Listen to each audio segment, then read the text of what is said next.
महामाई के सरवर नहाए बर जाए हो माँ। जग सुनना पारे मड़वा उजारे अखिया ने आंसू चुचुआए हो माँ। आसन उसल गे जग महामाई के सरवर नहाए बर जाए हो माँ। जग सुनना पारे मड़वा उजारे अखिया ने आंसू चुचुआए हो माँ।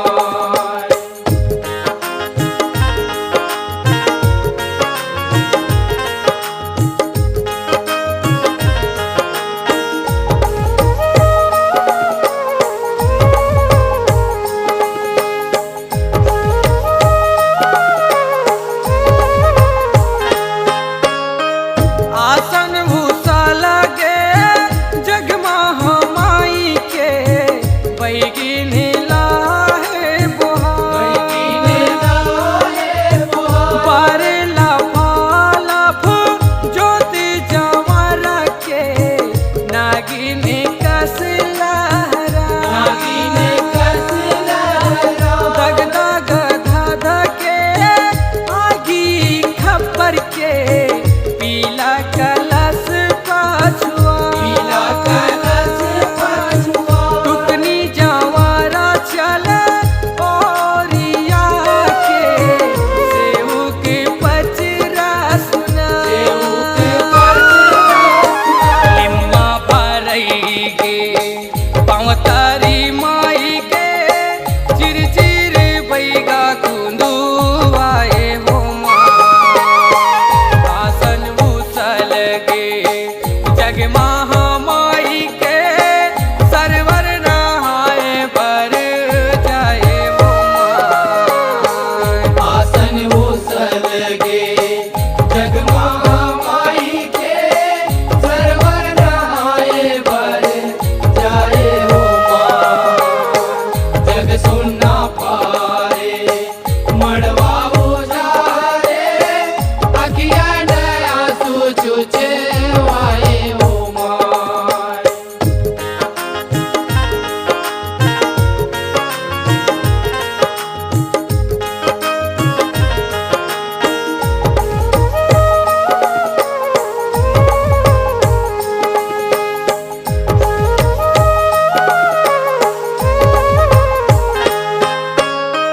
खेलती कूदती चल महामाई देव जगे की किया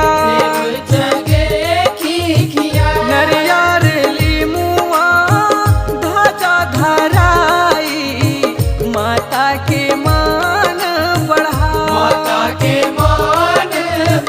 धूपत निकरी जब कलिमाई बैरी के जीव घबरा तोता परम की साकर सुहाई मूड़ी माता ही खोपवा पहली संघर गे जगदम्बा ताई के जुगनी रेंगत अगुआए हो माँ।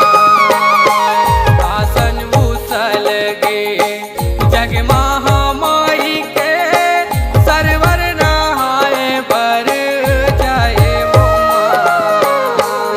आसन उसल गे जग महामाई के सरवर नहाए बर जाए हो माँ।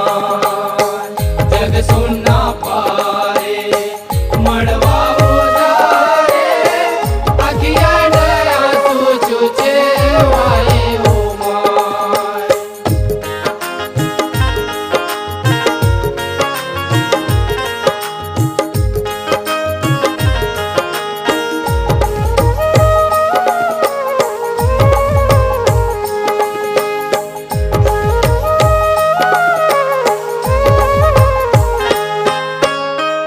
अलिने गलीन करे दाई पवित्र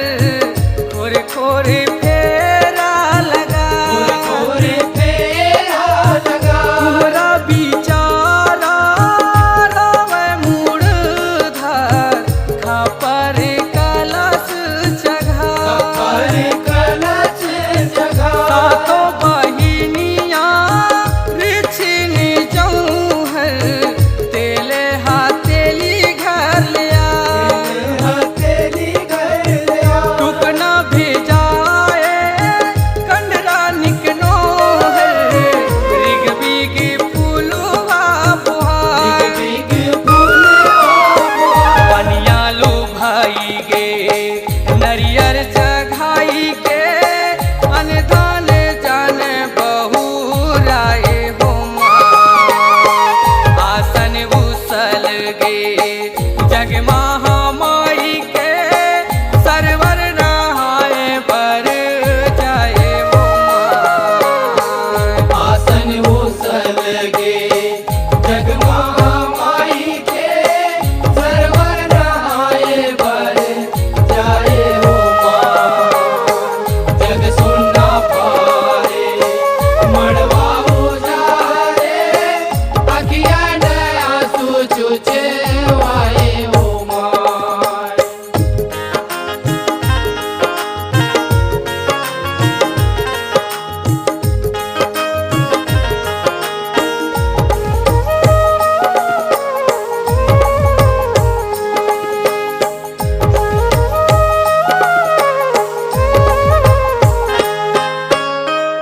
आरती उतारे माता बिदाई के ज्योत घटंधा उतरा ज्योति जवारा जग सुखदाई के पंडा भगत नहवा नरियर चघाए घूमन जलाई के शीतला में खा पर जुड़ा छाई रही बे डेरा भगत के परब नवराती सिरा ब्रह्मानंद हर संगे सरवर नहाई के जस गाए माने ला माड़ाए हो आसन उसल गे जग महामाई के सरवर नहाए पर जाए हो आसन उसल